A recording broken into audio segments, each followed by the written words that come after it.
You're listening to the Huddle Up Podcast with Chad Jensen and Zack Kelberman.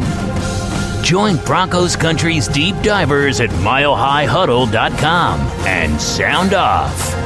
And now it's time to drop some knowledge.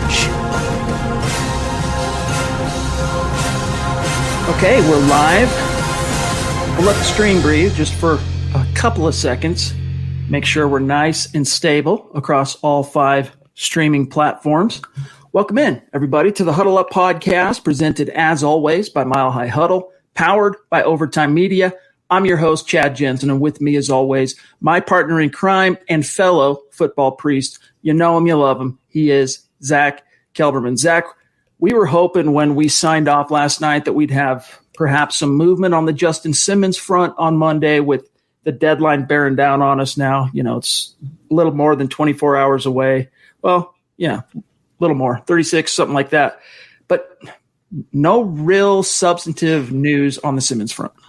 I did see that NFL Network's James Palmer reported, or I guess reported lightly, that they're still negotiating and they still want to get something done. But that's we've known that already, Chad. That's common sense. They're going to negotiate up until the 4 p.m. Eastern time window on Wednesday afternoon.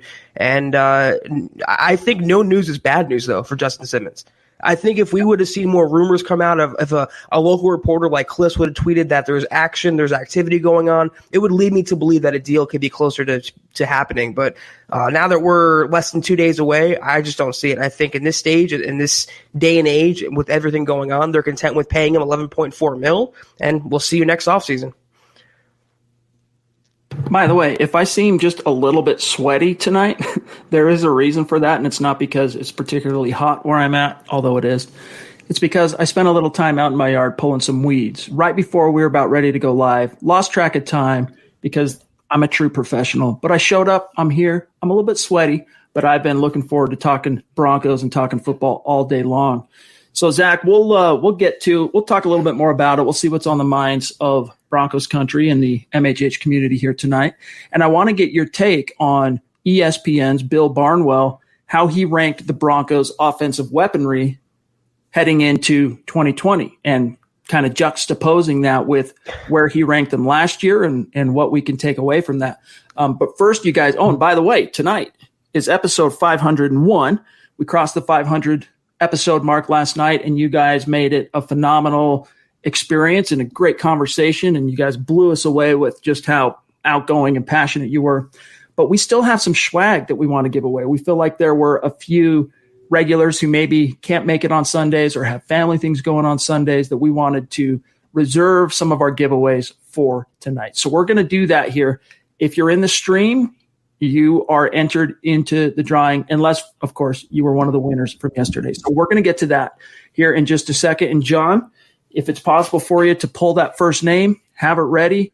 We'll get to that on the other side of this quick matter of business. Gang, make sure as MHH continues to grow that you are following the podcast on Twitter. Extremely important so that you can stay plugged in and in tune, have your finger on the pulse of everything that's happening with the show in real time.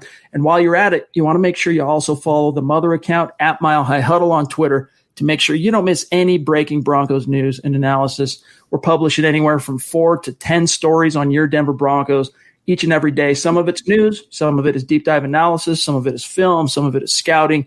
It's a little bit of everything, including videos, as you know. So make sure you're following at Mile High Huddle. And then, gang, just to direct your attention gently to huddleuppod.com, you want to get yourself one of these Football Priest hat, one of these T-shirts we're going to be giving away tonight, a mug, a face mask, you name it. Head on over to huddleuppod.com. Get your swag on. It's another way that you can support what we're doing here at MHH. And if you're not in a position, it's all good.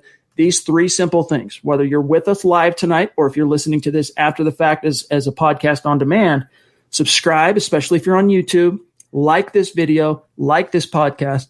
And if you really love what Zack and I are doing, you saw one of the testimonials from last night's podcast, share it out there. Word of mouth and reaching other friends and family. It's the best way, probably the most organic, real way to help us grow this podcast.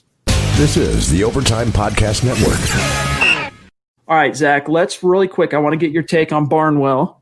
But first, let me see what the old. Oh, this is a good one. Awesome. Here's the new or the first winner tonight. I'm going to put it on screen. Bear with me 1 second here. This is an OG right here, Chad. I just saw it in the little private chat we have. Our winner is an OG. Jeez, my freaking glasses are fogging up on me because I'm so sweaty. All right, here you go. Long-time listeners, Albert and Michelle, congratulations. For what it's worth, gang, we only have XLs left on the shirts, the physical shirts we have in our possession. So if you can't make that work, if it doesn't fit you, reach out when you let us know. Of course, you need to reach out to give us your physical address so we can get this stuff to you. And in so doing, if XL is too small or too big for your body size, let us know, and we'll see if we can find a workaround and maybe send you something else. But Albert and Michelle, you're going to have to figure out how to split this plum. But thank you so much for your support, and congrats on the win. Yeah, hopefully maybe we can cut it in half or something and each have a half of the shirt to wear. But Chad, more so than that, do you see some of the comments we're getting? I wanted to point this out about us being on the opposite sides of the screen.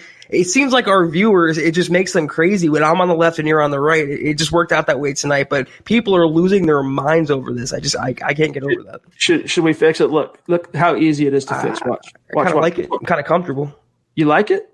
You want to be lefty? Bizarro world for one night, Chad. This is a weird off season. It's a weird year. Let's just get weird. All right, that's fair. Real quick, before we get much deeper into tonight's podcast, I want to welcome in everybody who's been hanging out in the room. You know who you are. We appreciate you. And we got to give a shout out to Mark, who, as usual, as is his wont to do, gets in a very generous super chat ahead of time. He's going to be on the show on Wednesday night, gang, for the fourth installment of our Superstar series, so you're not going to want to miss that segment. Mark Langley jumping in. Appreciate you, my friend. Thank you, Mark. He says, Garrett – hold on, I got to read this one ahead of time, make sure he doesn't ensnare me. Garrett broke his toilet bowl seat, and it cost him just $5, just like this donation, going to a couple of good guys and what they do for us. Hashtag Garrett, generic waste, hashtag football priest, hashtag huddle up. Zach, Mark Langley does not, in case you guys missed it, here's your news flash. Mark Langley, not a fan of Garrett Bowles, Zach. I didn't know that, Chad. That's breaking news to me. But Mark, we always appreciate you. You always bring the levity, the humor. And I mean this in the nicest way possible. You're the resident jester of this podcast. You always bring the laughs. You're always good for the entertainment. And also, you're a very valued member of our community. Thank you so much for your continued support each and every podcast. But I want to test your comedic wherewithal, Mark. And I want you to start, not to say that, continue to make fun at Garrett Bowles. It's all good. We laugh along with you. It's all good. But maybe find something else, too, that's funny. I'd like to see if you can maybe make something humorous out of Philip Lindsay, out of Courtland Sutton. Melvin Gordon. There you go. But, yeah, thank you so much, my friend. We appreciate you. All right, so, Zach, before we get into – I know some other questions in Supers are stacking up. We'll get to them here in just a second. But before we dive into that, I would like to get your take. Yes, Stephen, less than a week till the rookies report. It's going to be a gas. We're looking forward to that. I want to get your take. Let me pull up this article real quick from Bill Barnwell. Here it is. And I'm going to quote him here. In fact, I'll do a quick share screen so everyone can kind of have the visual and follow along with us here.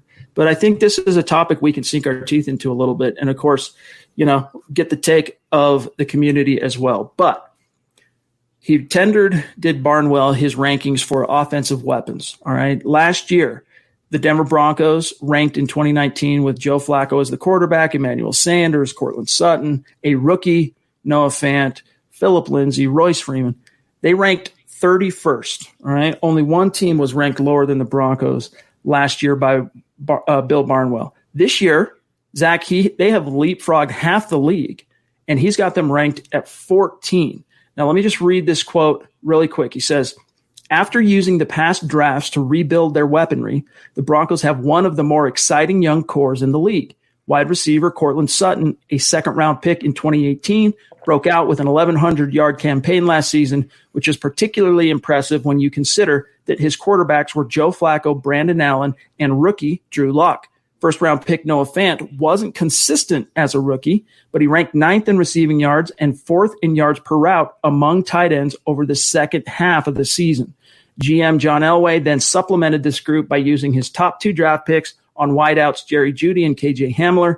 This is an exciting group of receivers, although more for the long term than in 2020, given their relative inexperience.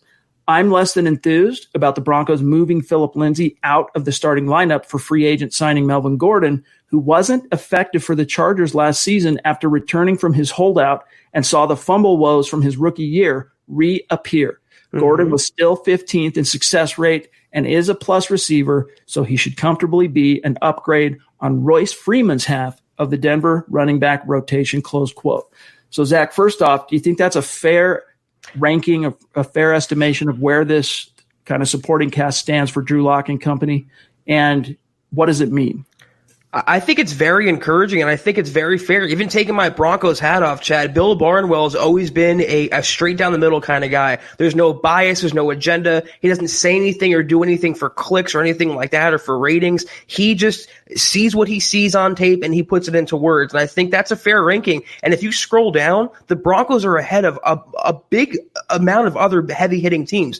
The Ravens, I think the Packers, they are really in a good position because when you look at the talent, you can see Phillip Lindsay, and he's one of the few people in the national media who recognizes Lindsay's talent for what it is. It's not just me banging the table wanting Lindsay to get more carries and kind of hating on the Melvin Gordon edition. He's one of them as well. Then you add on Cortland Sutton, who's a all-pro caliber receiver. Then you have Noah Fant in his second year. Then you have all the other weapons, and you tie it all together with a quarterback like Drew Lock, who Barnwell is high on. And yeah, 14th overall ranking. They were 10th in Bleacher Report. They had the 10th best supporting cast. They're getting a lot of national praise, and it's not top 5, top 3. That would be a little too optimistic for me. But 14th, 10th, that's right up there. That's right in the wheelhouse where they should be. And if they have a top 14 offense and a top 5 or top 10 defense, that is a playoff team. So again, it doesn't mean much. It's off-season fluff right now. It's July 13th. Nothing's going on. But if they translate what's being said about them to the field, if they have a top 14 offense, this will be a double-digit win Broncos team. Yeah, I mean, just looking at a couple of the teams that the Broncos edged out at 14, right behind them were the Seahawks at 15, who ranked 29th last year for what it's worth. So similarly to the Broncos, they took quite a leap forward by virtue of this last year and what they did in the draft and free agency. He's got the Chargers only 2 slots behind the Broncos at 16.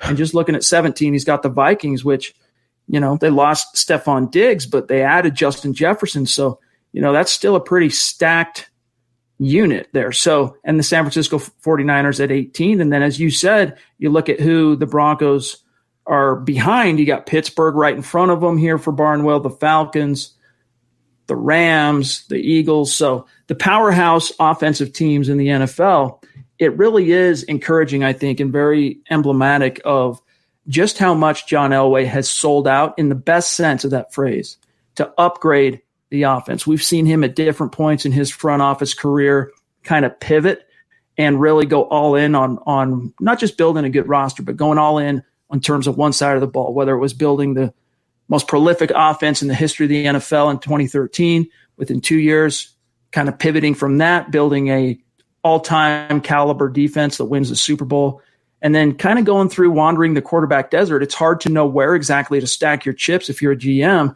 when you don't have that most necessary roster piece in a true bona fide franchise quarterback. If you're going to err, Zach, in that situation, I guess you're probably going to err on the side of defense, and that's mostly what Elway did up until 2019. The pendulum swung. You really saw, I mean, Drew Lock, Noah Fant, Dalton Risner, the first 3 picks, offensive players. 2020, I mean, Jerry Jeudy, KJ Hamler, the third round pick, the first one was Ojemudia. Then you got Lloyd Cushenberry. So 3 of the first 4 picks this year, key offensive players who are going to play a big role in this team moving forward. So it's all absolutely encouraging as it relates to the ticker here, which way it's pointing for the Denver Broncos, which I maintain, Zach, is upward. I mean, it's no coincidence that really measured, good analytical national voices like Barnwell are picking up what John Elway's putting down here.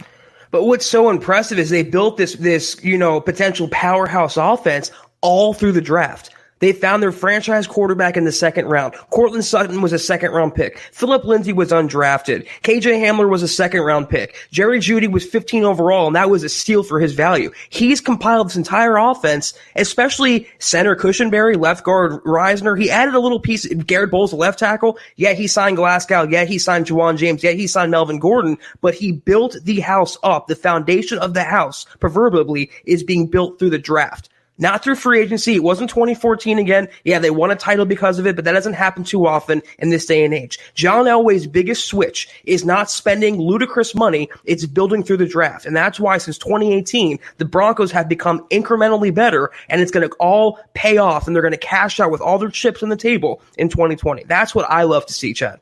This is the Overtime Podcast Network.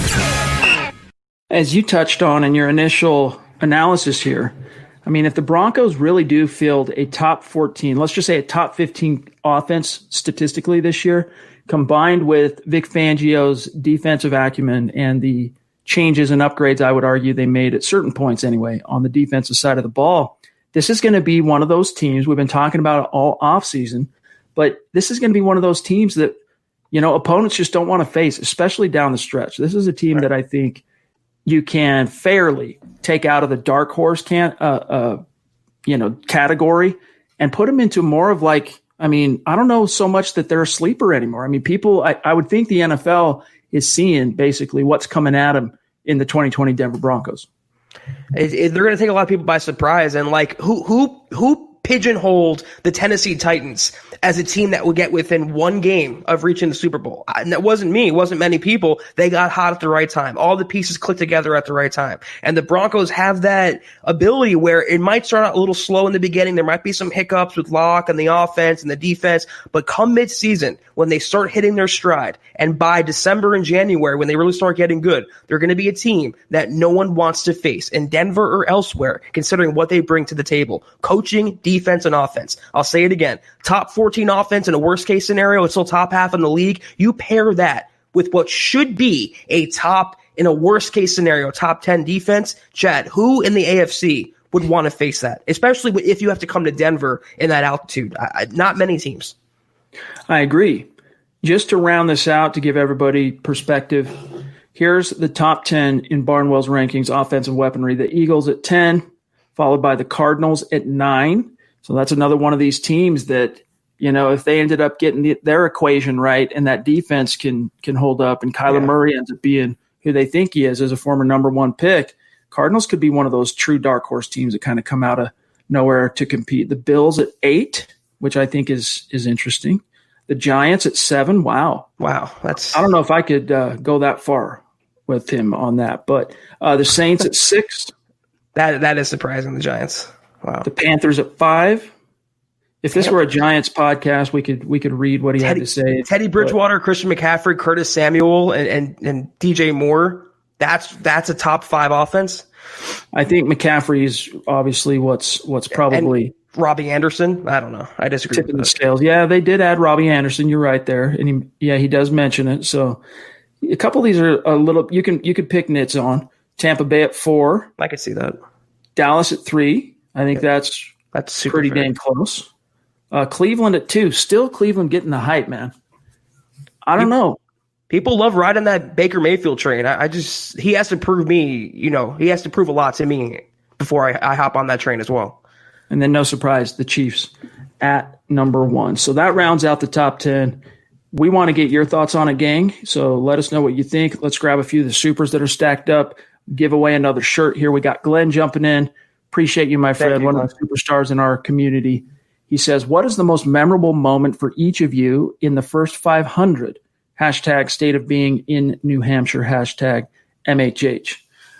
Zach, I'll go first on this, but I would say one of the most, if he's asking memorable, one of the most memorable is a live stream podcast that you and I did in the media room at the NFL Combine. And what was cool about that is that, we had been working together at that point for just about a year. But we had never met in person, different geographic places in the United States. And so we had just met a couple of days prior to that. And, by that point, we'd already been podcasting together for a year, working together, as I mentioned. So It was fun, though, to finally get a chance to not only meet each other, but kind of let loose and attack the combine and talk to all those great prospects, the 2019 class, which included, of course, Drew Lock and Dalton Reisner and Noah Fant. But that, to me, was probably one of, if not the most memorable moment for the Huddle Up podcast. Yeah, that was a Facebook Live, I believe, Chad, at the time. We in the back of the media room, in the giant media room in Indianapolis. And also, we went back to our room where we were staying. We did a podcast for the first time ever, a true podcast, face-to-face. It wasn't remote. It was in person. That was pretty fun. Also, I have to say, Chad, the draft pod we did this year, the round table, we had everyone on for hours and hours and hours at a time. That was phenomenal to have everyone's input and kind of watch the draft in real time, and a lot of fun. I thought it was really cool. And not only that, but those draft streams, man, they just raked in the viewers. Like, it was insane numbers. Like, right now on YouTube Live, I mean, a few thousand people will end up watching this video, a few thousand subscribers after the fact. But live, there's probably across all platforms, a few hundred people watching this live right now. And for middle of the dead period on the NFL calendar, that's actually pretty solid. If you're in triple digits on a live stream, regardless of what your following is, when there's literally nothing going on, you're doing pretty good. But in those draft streams, Zach, we were pulling in well over 1,000 live viewers concurrent from different channels. And, you think, well, you see insane numbers sometimes on views on YouTube, and you think, 1,000 live concurrent doesn't seem that impressive to me. But I would defy you, okay, to go and check out any video from – doesn't necessarily have to be a direct competitor of MHH, but I would include them. But anyone in the sports landscape sphere, and watch a live stream they do, you'll never see any of them. Some of them that could have hundreds of thousands of subscribers, you'll never see them come close to having 1,000 concurrent viewers. It just doesn't happen. So – that was a watershed moment. And honestly, it really helped, I think, the channel growth, especially on YouTube. That's what I was going to say. When we were doing the draft pods, we had this, 7 people on at a time and rotating people and having us on for 6 hours, the length of the draft. Who else was doing that? Who else in the Broncos sphere? Who else in the NFL sphere? And who else has the audience to pull that off as well? It's as much a testament to you guys out there as it is to us. I had a load of fun doing it. Chad did as well. We all did. We all talked about it for days afterward. And I'm looking forward to next year's draft, Chad. Yeah. In there or not, on location or not, I love those huge milestone pods we can do for free agency, the draft, the season. It's going to be fun going forward. Man, what we had planned for the draft this year, if the word that shall go unmentioned doesn't happen and unfold the way it did, that talk about a watershed moment. That would have been really cool. So we're kicking that can down the road. It's going to happen, even if it's, maybe next off season. We'll figure it out. Maybe it ends up being at a tailgate this year. I don't know if the word that shall go unmentioned is going to allow that to happen, but we still have some big plans to do some live podcasts involving our community, involving the fans, and we'll get to that eventually. Mike Evans, bona fide superstar, consistent as it comes. Love you, bro. Jumping in. He says, appreciate y'all. How would you rank our offensive line in the division? And did we improve? In the division, Zach, ahead of the Chargers, for sure. Yeah, better than the Chargers. The Raiders still have a pretty formidable O-line. I think on paper you have to give it to them in terms of proven, production and cohesion as a unit. A lot more so anyway than the current starting 5 in Denver. And honestly, you can't take away from the Kansas City Chiefs O-line that is very much patchwork. No superstars there, Zach, but they just won a Super Bowl. So I think you could, until proven otherwise by additional empirical data, in other words, performance on the field, I think it fairly you put this unit at number 3 in the AFC West. And did we improve? Absolutely. In terms of the interior, I think Lloyd Cushenberry's upside is significantly higher than what the Broncos lost in Connor McGovern. And look, Graham Glasgow is a clear upgrade over Ron Leary, who was a great leader, but he just, first of all, he had a hard time staying healthy and on the field. And even when he was on the field, Zach, he never lived up to that Dallas Cowboys reputation he brought with him as a prized free agent acquisition in 2017. The Raiders, they have Rodney Hudson. He's a great center, but he's getting a little older. They have Trent Brown, who got a huge contract. He's a good tackle, but it remains to be seen whether he'll ever, get back to the level he was before joining Oakland. The Chiefs, they have Schwartz. They have Eric Fisher, two great tackles. Their guard play is a little suspect. I will say the Broncos, I'll put them in a tie for second with Oakland. I think the Chiefs, they just won a title. They're the reigning champs. You got to give them by default, the honor there. But the Broncos have the potential to not only be the best line in the West if all things go according to plan. If Garrett Bowles is just consistent and good and average and Juwan James stays healthy, this could be not only the best offensive line in the West, but a top 10 O-line in the NFL. And if they have that with their defense and the rest of the offense they have, Chad, it's going to be a very exciting season. That's what I'll say about the O-line. It's a high floor, but a much higher ceiling.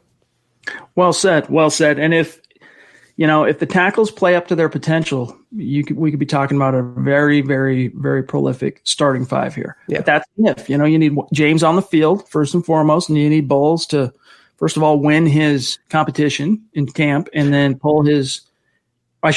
keep his head extricated from his rear end, as he showed he could do down the stretch. Call it the Mike Munchak effect, call it the Drew Lock effect, whatever you want to call it. If he maintains that trajectory and the mindset and more discipline, then sky's the limit for the starting five. All right, Mr. Boggins jumping in. Appreciate you, my friend, as always. He says, remember when a running back from Colorado beat out Melvin Gordon for the running back one spot?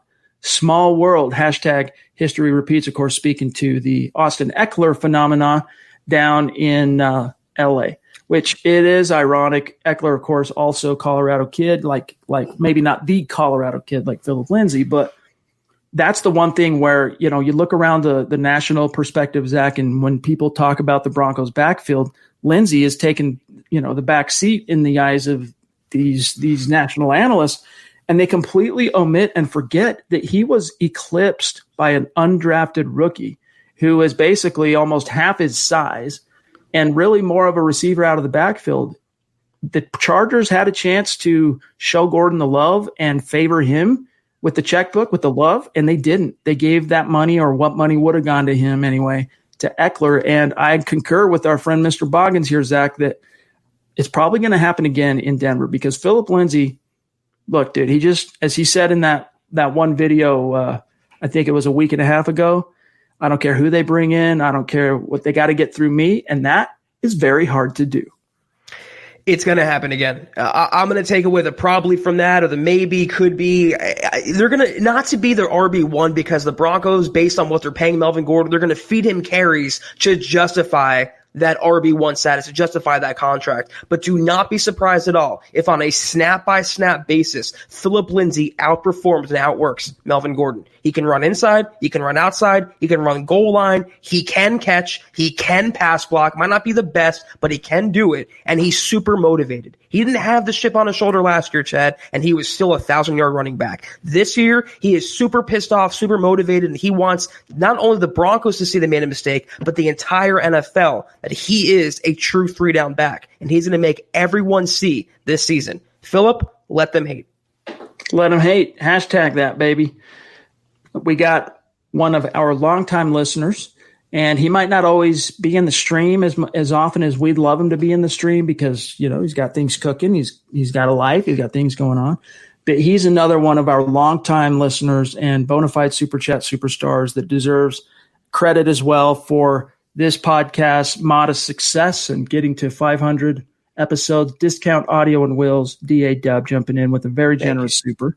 We appreciate you, my friend. He says, what's up? We have Simmons under control for this season, and we can tag him again next season too. Plus, Vic's system allows safeties to thrive. I want Simmons back, but for 17, 18, 19 million, we can always draft the next guy up. Zach, your thoughts? He's not going to get 19 mil. It's just, he can top Eddie Jackson. He could be a $15 million player, 15.5, maybe 16. They will not go up to 19. They probably won't go up to 18.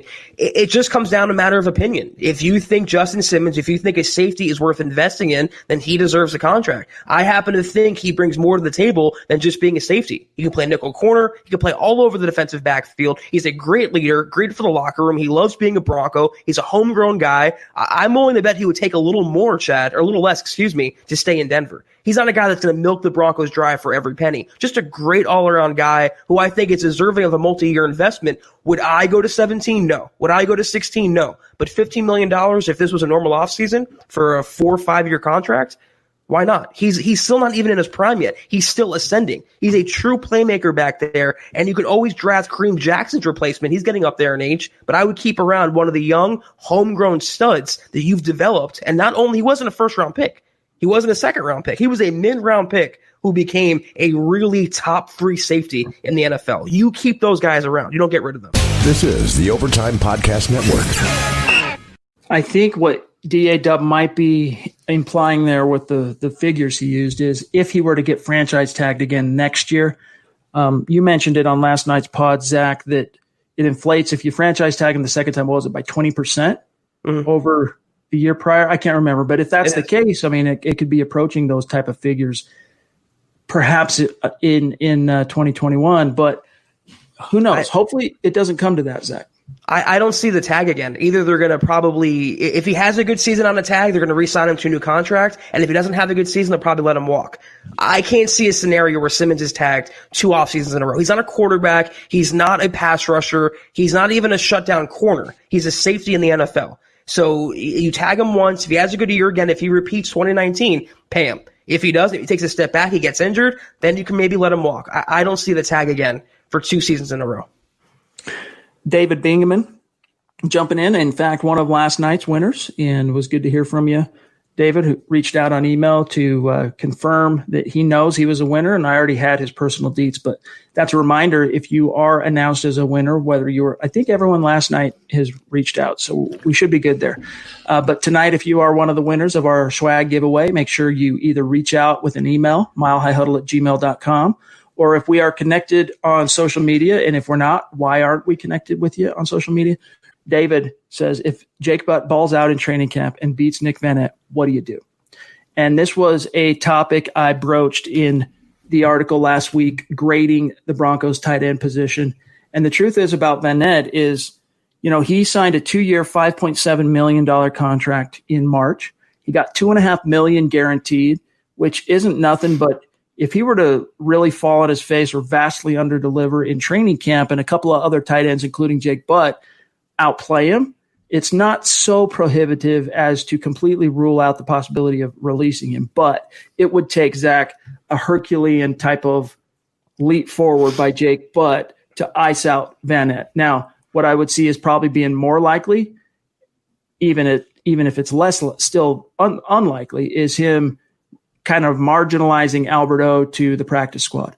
But if that were in threat, I would see the Broncos probably just being more inclined to carry 4 tight ends this year instead of 3. And if you look back at the history of Pat Shurmur when it comes to 53-man rosters, the last 2 years when he was the head coach of the New York Giants, in 2018, his first year, they carried 3 tight ends to open the season, Zach, and then 4 this past year. I might have gotten those reversed. Either way, 3 one year, 4 the other year. So it remains to be seen exactly how that roster math shakes out, but I'm not ruling out completely that Butt's going to come in and ball out. The Broncos are keeping themselves open to the possibility. They've been patient, long-suffering, but it would be a major upset for him to do that because, let's face it, how many major knee surgeries now or knee injuries? 3, I think, in his football career, 2 of which, since he's been on the Broncos, in the Broncos family. The thing is, but even if he catches a lot of passes, even if he does perform well and he does ball out, they didn't sign Vannett to be a pass catcher. They signed him to be a blocker. He's like a 6 offensive lineman. That's his quote-unquote specialty. Jake Butt's specialty is not blocking. He's more of a pass catcher. They have a lot of pass catchers on the roster. So all things being equal, they didn't shell out $5 million for another pass catching tight end. They have plenty of those. They wanted a blocker. It would take just a phenomenal effort by Jake Butt to show that he's a blocker and a pass catcher and just Van to fall on his face, which I don't see happening. And even if Jake Butt does ball out, it would probably push a Fumagalli or a Beck or a Ford off the roster before it pushes Nick Van off the roster. The money they gave him, it's not a lot on the surface, Chad, but it was significant money. They signed him during a period where they strategized who they want to add to the roster. They like his blocking chops. Butt doesn't offer that. So I can't see a scenario where that unfolds.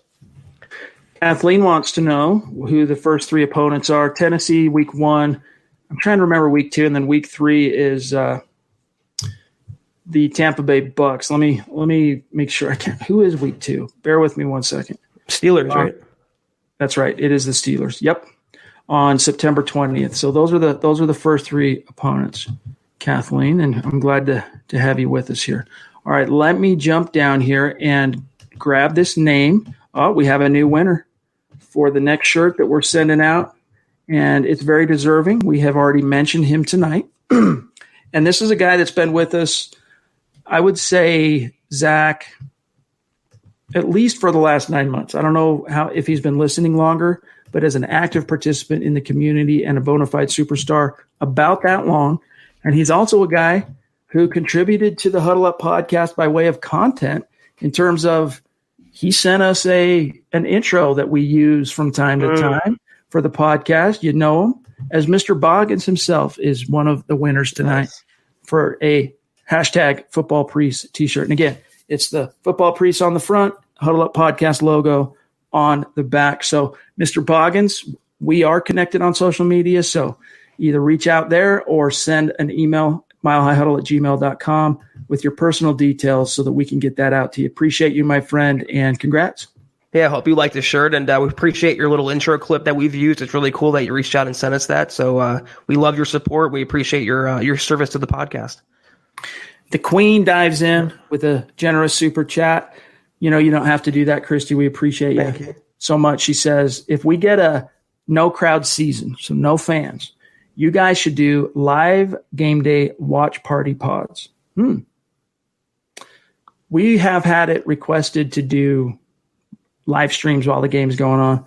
Look, I wish in a perfect world we could do, we could actually have the game in one of the windows and we're sitting here talking to you guys while the game's happening. We're all seeing it on screen, but we learned the hard way. I mean, we knew this, but we learned the hard way when we streamed the first night of the draft that copyright, especially on certain platforms, first of all, it wouldn't be eligible for monetization. And there's a lot of obstacles to overcome. Doesn't mean you can't do it, but we don't want to jeopardize the channels, so we can't show them live. But that doesn't mean, Zach, as Christy's requesting here, that we can't all have the game on and we're all watching it and we're discussing it live. I just don't know how compelling that would be because neither one of us, Zach, are play-by-play guys, right? We're not going to sit here and narrate the game. So, there's going to be a little bit of dead time. And, we could try it. We could give it a whirl in one of the preseason games if there's enough of a grassroots outcry for us to try this and see how it works. Yeah, if we have preseason too, if we can have a test pilot. I have no problem with that, but also from a content standpoint, if a big play happens, we got to hop off and take care of that. It would just be some logistical issues to work through, but in terms of fun, in terms of interaction, if we can mimic the draft, what we did with that, Chad, to some extent, I'm all for it. I'm down to try it. All right. We'll put a pin in that, Christy, and keep it under consideration, and we will holler back. Look, we're not that far out. I mean, if the NFL gets its way in terms of the players agree to keep 2 preseason games at least this year, we're basically a month out from that happening. And training camp now is only 2 weeks away. And as Steven mentioned earlier in the show, as we showed you there, the rookies report in a week. I mean, we're buttoned up right against it. It is go time here very, very soon. So the preseason will be here before we know it. We got Zach's web design, longtime listener, bona fide superstar jumping in. Appreciate you, Zach.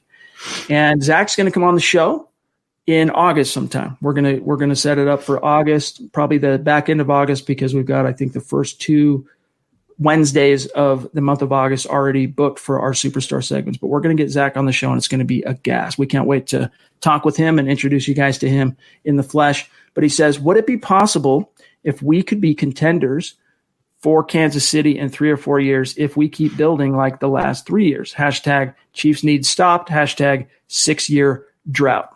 So I think, God bless you, Zach.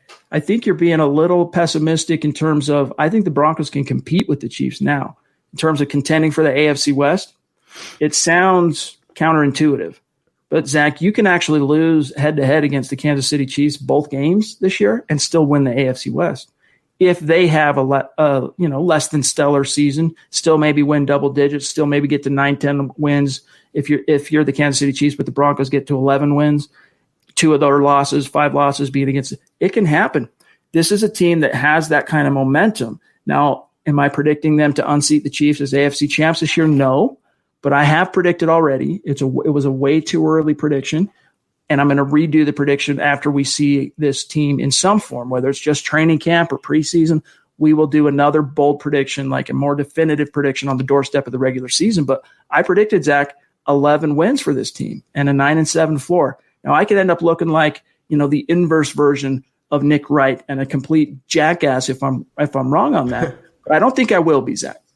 The Broncos in 2017 were 3 years away. Now they're right in the mix of it. And if they can almost and should have beaten the Chiefs in 2018 with Case Keenum, they can do it now with Drew Lock and the talent they have on offense. I'm not going to say, like Chad kind of alluded to, they're going to win the West, they're going to win the Super Bowl, they're going to be the next Kansas City Chiefs, because no one is right now. They have Patrick Mahomes, and if you have Patrick Mahomes, you are at the top. But the Broncos are right there. They have a better defense, better defensive coaching. They have a quarterback who's exciting, can make plays. The talent on offense is almost comparable. They can be up there as well. It could be 2 double-digit win teams from the AFC West, the Chiefs and the Broncos. And those games they play, I predicted a split. So did Chad this year. They lose one game, win one game. I think they're going to win in Arrowhead. And that could start to set off the motion for the next couple years of the Broncos kind of slowly overtaking the Kansas City, slowly establishing themselves back on that mountaintop in the AFC West. It's going to start in 2020, but not 3 to 4 years. The latest by 2021, they're going to be right in the thick of things. Have a little more optimism when it comes to the Broncos. We got Discount DA-Dub jumping back in. Appreciate you, my friend. You.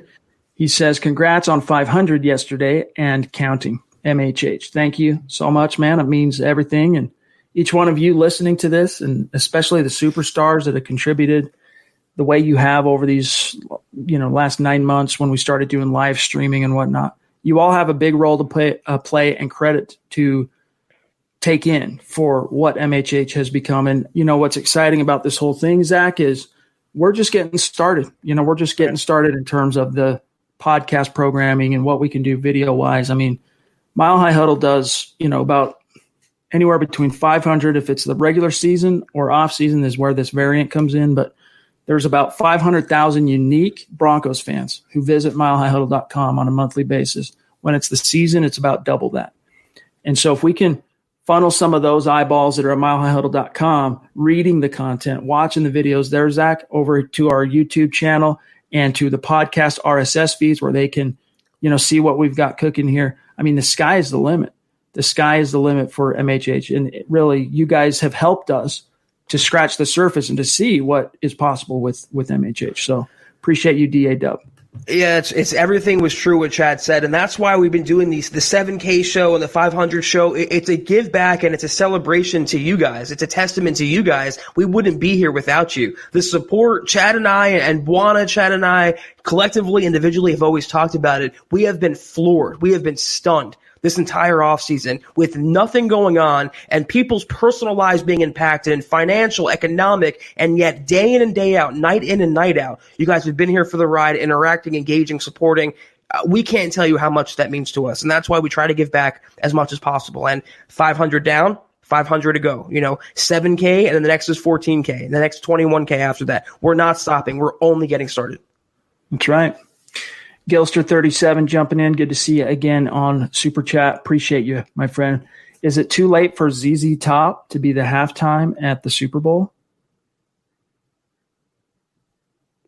Dog, I'm wondering if there's like a joke in that. I'm going to say no, just to answer the question. I don't know, to be honest with you, my friend. But thank you for your support. What's that? Oh, I'm trying to think of a ZZ Top song. Oh man, the '80s guys are going to be after me. I can't think of one. Well, I can think of one, but it's maybe not appropriate for a live podcast. But Jaden Torres jumping in. Appreciate you and seeing me again on Super Chat. Very cool, Jaden. Thank you. What's up, guys? Today I was getting groceries, and there I thought to myself, could Garrett Bowles be back in his groceries next year? Mark Langley has a burner, and Jaden Torres. Yeah, you and Mark. But, honestly, Bowles will have, if he flames out in Denver, even if he doesn't flame out, crash and burn style, but if he has kind of a fair to middling contract year and the Broncos choose not to bring him back and, he moves into free agency, someone will bring him in. He'll play in the NFL another 2-3 years if things don't go well for him this year. Someone's going to, invariably, Zach, when it comes to first round picks that don't quite live up to expectations in their original NFL homes, there's always that GM or front office that thinks that had a high evaluation on them when they were drafted and thinks our system is the difference. Our system could fix him. Our system could be why this guy could actually succeed, and then they'll take a chance. After that, if it doesn't work out, like you saw with Trent Richardson, for example, former running back from Alabama that flamed out, Cleveland flamed out. After Indy, he landed in Oakland for a minute there, if I'm not mistaken, but it just didn't really pan out for him. So we'll see. Maybe that's what awaits Garrett Bowles in his not too distant future, Zach. We'll see. That's a great point, and it's the same reason why Paxton Lynch got a shot with the Seahawks, got a shot with the Steelers recently. If you're a high-round pick, if you have talent, physical talent, on-paper talent, there's always going to be a GM that thinks they can unlock it. There's always going to be a GM that thinks they can salvage it. So if Garrett Bowles flames out in Denver, he will get a second contract. It might not be a lucrative one. It might be on a prove-it contract, incentive-laden contract, but he will be in the NFL, I believe, barring a career-ending injury in 2021. In Denver, I don't know, but they tend to have a long shelf life. And you talk about bagging groceries, it works out for the best. And look at Kurt Warner. He was literally a bag boy who went on to win a Super Bowl. So maybe worse. Made it to the Hall of Fame, and they're making a movie about him, I read. His life story is getting turned into a movie. I don't know. I don't have any other details on that front for you, but Kurt Warner is a very unique NFL story. 15 years from now, the Garrett Bowles movie coming to a theater near you. That's what Mark's going to be all over that one. Give us the title of that Garrett Bowles movie in the stream. What will it be called? The Hold. Duke Boynton jumping in, showing some love. Appreciate you, my friend. Thank you. He says, one of our superstars, my first ever tweet, this is true, he just barely started his Twitter account, was sharing your 500th pod, LOL. I'm dumb when it comes to Twitter, but I'm proud of you two. Keep up the great work. Appreciate That's awesome, dude. Duke's a good example, and, it's right next to each other. Duke started his Twitter in order to engage with MHH. Kathy Lund, one of our dedicated listeners as well, started her Twitter to account for MHH. John, Wanna Beast himself, the same. So if you are not on Twitter right now, gang, I don't blame you. It's kind of especially with regard to politics, it's basically a sewer in terms of discourse. Everyone's talking at each other. Nobody's listening. But when it comes to sports, following news, sports conversation, it's a great medium and a great way to stay in touch with your favorite reporters and podcasters and teams and players. And so I would suggest doing so, especially if you're one of our Super Chat superstars. Get on Twitter so that we can tag you and shout you out after each and every podcast. Here is one of the winners from one of tonight's giveaways. Albert and Michelle jumping in, showing love on Super Chat in a symbolic way. $5.01 Super Chat, and they said a penny for each pod. Keep it up, guys. Hold on, I'm gonna do it. That's all you. He's from the Netherlands. Geweldig Gewoon Dutch for awesome as always. Or maybe not the Netherlands. Maybe is Dutch the Netherlands? Now I sound ignorant. Dutch. Anyway, Albert, Michelle, much love to you. Appreciate you so much. And I know you're from across the pond originally, living in the U.S. of A. Speaking of a fan that is not in the continental United States, but in North America, personifying, exemplifying the hashtag state of being. We got Terry Randall, bona fide superstar, also $5.01 super symbolic. Appreciate you, Terry. And we're looking forward to having you on the show here in just a few weeks' time. It's going to be great. He says, keep hashtag football priest, hashtag state of being, keep the chat rocking Broncos country, and drop a like. Good looking out, Terry. Appreciate that reminder. If you haven't liked the video, especially on YouTube and Facebook, gang, make sure you like this thing. Every interaction like that helps us in the algorithm to grow and reach additional people in terms of impressions out there. So, all right, let me see here. We've given away 2. John, pull another one. We're going to give away another, basically dealer or winner's choice. You pick something from the merch store. We're going to give it to you. We did it on last night's show. I think it was Christian who won that particular giveaway, but we're going to do it. So the name we're about to announce, you go on to huddleuppod.com to the merch store, pick out what you want. Maybe it's a hoodie, maybe it's a face mask, a hat, maybe it's the mug, maybe it's the tank top. It is summer after all. You tell us what you want. Email us, milehighhuddle@gmail.com, and with your physical address, and we will have that shipped to you at your request. All right. Yeah. John, either one's fine. Bear with us 1 second. And while John is pulling that, let's grab this super from Terry, just because number 7 is very important to Terry. He's going to be the 7th superstar segment. So appreciate that, my friend. Appreciate that more than you know. Here's Christy. Chad was drinking Red Bull under the desk. I am that far gone with Red Bull. It's a problem. Trust. Sponsor us. Oh, this is very apropos. We got the winner. And again, guys, John found an online he found an online, I don't know, some widget where you can put in a bunch of names or a bunch of whatever, and it randomly selects. And so these really are 100% randomly chosen. And this is the winner of You Choose It, You Do's It, Zach's web design, one of the superstars from tonight. So, Zach, you head to huddleuppod.com when you get a minute, and then you reach out to me on Twitter, as we've been chit-chatting on Twitter, on DM, and let me know what you would like us to have sent to you, and we will happily do that. Thank you so much for your support. It means everything, and we're looking forward to eventually having you on the show. It's going to be great. Yeah, Zach, you were massively supportive yesterday. You were just so complimentary of the podcast, and you've been hanging around for a while. You've been constantly contributing and donating and interacting, and not even just the interaction alone. Chad and I say it all the time, but it's so important that we have that with our listeners and our followers. We love the banter going back and forth, and you've been right there every podcast. So pick something out that you want, and we hope you enjoy it. Well deserved. Okay. The chat stream did one of its jumps because it's been one of those extremely, extremely active conversations tonight, which we love. Oh, thank you. John's on it, dude. This is why we have John in the house, dude. KP jumping in with a very generous super. Appreciate you, my friend. And you've got a hat coming your way, as you know. He says, I think Donald Trump should keyword all Chiefs, Raiders, Chargers players and fans solely on the name that shall be mentioned. They're losers. They are the real problem in the world. Hashtag bubble tent. Well, that would certainly make the Broncos' path to another, what would be their 16th AFC crown, all the easier. Is that? Yeah, you don't have to quarantine Chargers fans either. They don't show up to games anyway. So it would be pretty fun, though, to keep the Chiefs away. That would level the playing field out just a little bit in the NFL. Do you also, John, have Steve's? Here he is, rocking the Dove Valley Deep Divers hat. Great profile pic. We love seeing it. Appreciate you, my friend. And you're going to be on the show here in the very near future. So we look forward to talking to you. He says, I am hashtag locked in this year. Hashtag Denver Broncos for life. State of being. Big time Nebraska guy. So that's great. We appreciate you, Steve. Means a lot to us, as you know. And then I want to say 6'10" as well. John, if you got him. There he is. Now, you tried.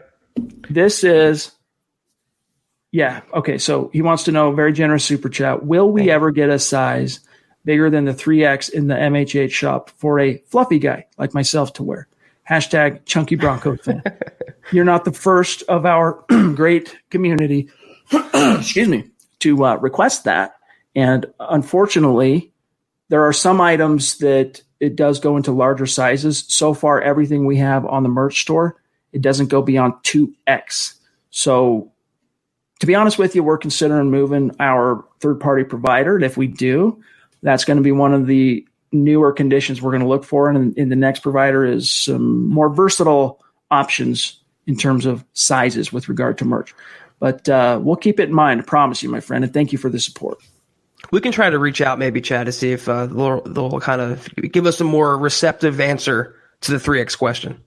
Yeah, and that reminds me, forgive me, isn't that the dude, 6'10", Adon? Isn't he the guy with the podcast? Mm-hmm. Broncos Talk, I believe it is, yeah. Yeah, Broncos Talk, guys. Check out his podcast when you get a second. So we love seeing that come out of the community, and we'll support as best we can your new podcast, my friend.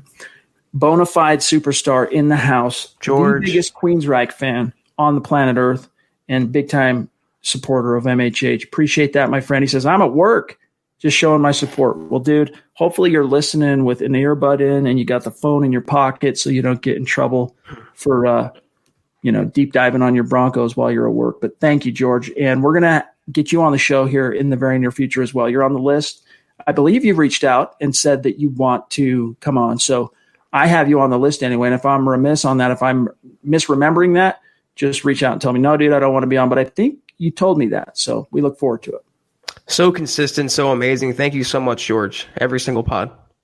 Manny Wise jumping in as well. He was active last night. He's active again tonight. Always brings a unique perspective to the conversation, and we appreciate you, my friend.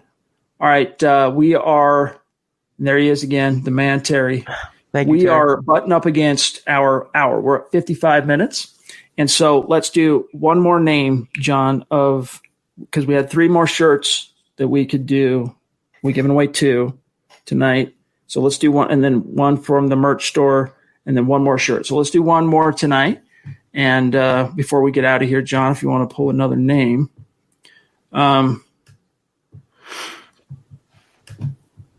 KP, what if all the MHH fans jumped into the commentary and put it under a fictitious and tweet? I must be – I don't know what he's talking about. I must have jumped in on the back end of that conversation. My apologies, gang.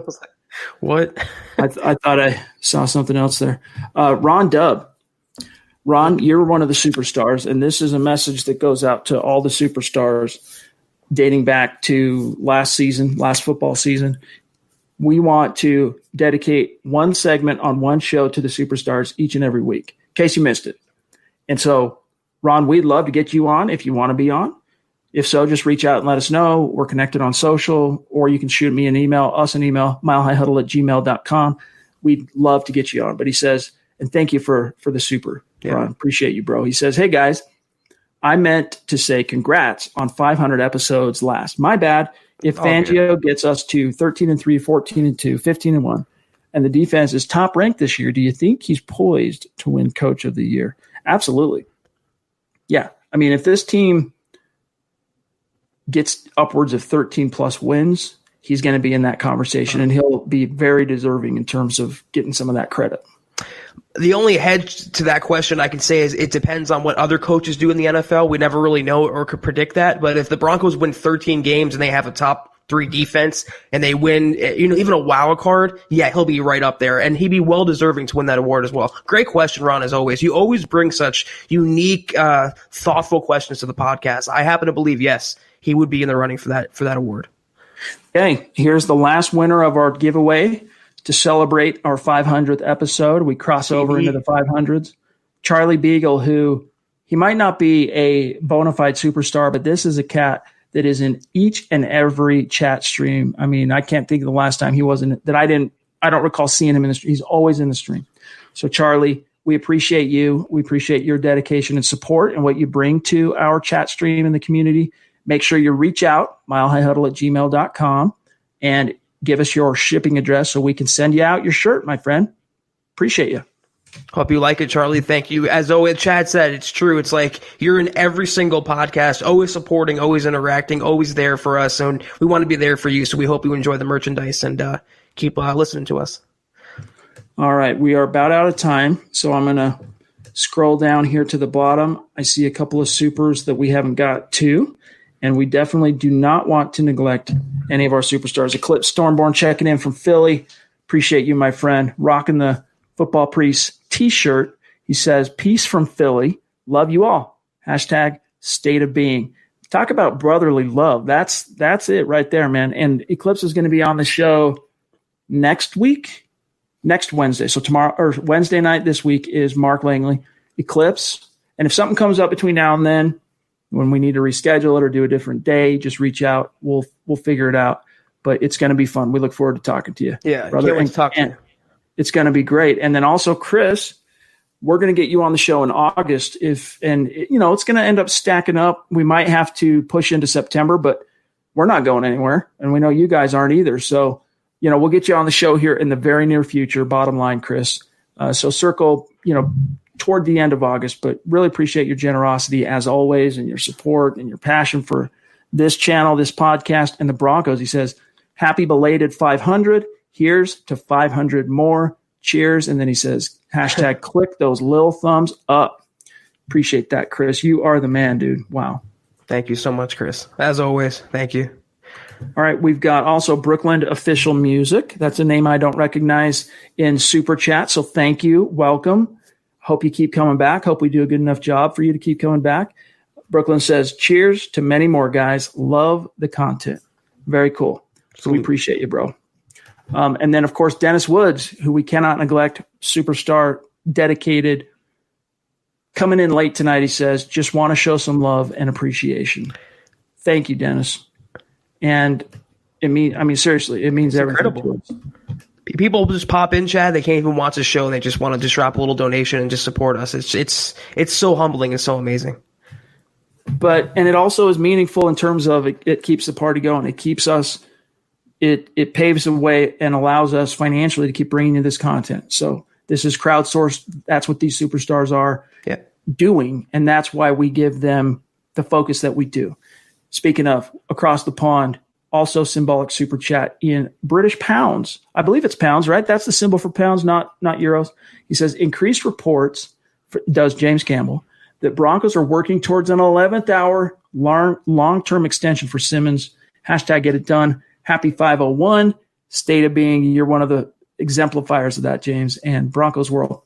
If that's true, Zach, that's something I haven't seen since we went live. That must be something new. The last thing I saw on the topic was from, as you mentioned earlier, James Palmer. Yeah. So, James, I'd be curious to know what your source is on that so we can eyeball it ourselves and maybe even get a report at milehighhuddle.com up for the community. But thank you, my friend. I think that does it, gang. As John says here, thank you for all of your support. These last two pods, look, we haven't had a ton of Broncos news to analyze. We would have kind of pivoted toward breaking down the roster, but we wanted to celebrate 500 with you guys. We wanted to give away some gear, give away some swag, and give back and say thank you in whatever modest way that we can for all of your support. And then Wednesday night when we come back, we will have Mark Langley on the show. And then we'll see what Mark has to say, and we'll get into some Bronco talk, and we'll know what happened with Justin Simmons by then. We'll analyze all that. We got Zyka jumping in late. Appreciate you, my friend, on Super Chat. Dude, those are some rad glasses, dude. Bronco glasses with the logo on the lens. Dude, I need to find out where you got those. My boys would love those. He says, what's up, guys? Love the stream.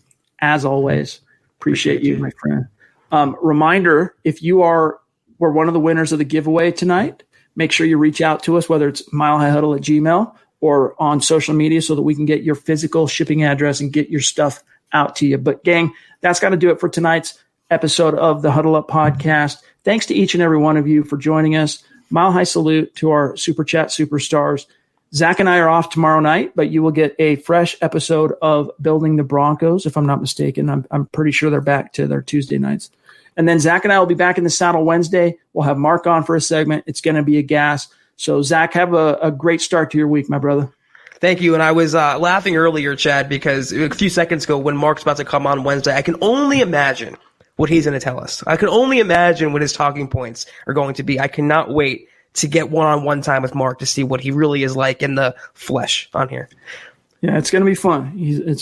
I talked to him on the phone in person, and he was a good guy, fun guy to talk to. So we look forward to it, and I think you guys do as well. So have a great night, each and every one of you, And keep checking back, milehighhuddle.com for news analysis. A reminder, we want you in the comments there. We want you in the community at milehighhuddle.com on the website. Very helpful for us. And so many of you have done that. I mean, it's a rocking community, but it could always be better.